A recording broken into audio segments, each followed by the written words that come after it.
আপনাদের স্বাগতম আমার কথা শুনবার জন্য। প্রথমে আসসালামু আলাইকুম।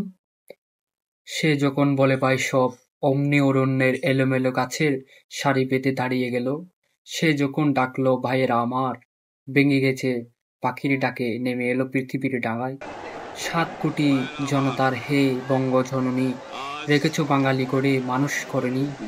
কবিগুরু তোমার কথা আজ মিথ্যা প্রমাণিত হয়েছে, আমরা বাঙালি আজ মানুষ হয়েছে।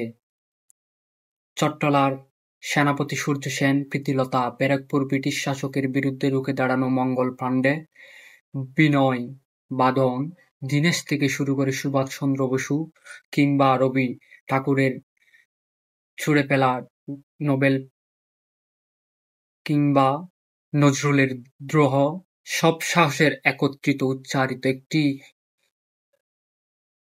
নাম, হাজার বছরের শ্রেষ্ঠ বাঙালি, রাখাল রাজা, নির্যাতিত নিপীড়িত মানুষের বলিষ্ঠ কণ্ঠস্বর, যিনি না হলে আমরা একটি স্বাধীন সার্বভৌম রাষ্ট্র পেতাম না।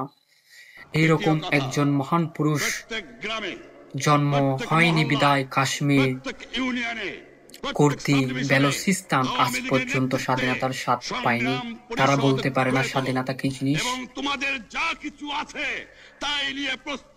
কবির ভাষায় বলতে গেলে তারা কি শেষ করা যায় যে অন্তরে রয়, তিনি তো স্বপ্নের ডাক, বুকের গাথা পরিচয়। মুজিবকে আমরা সমালোচনা করতে পারি, তিনি সমালোচনার ঊর্ধ্বে নন।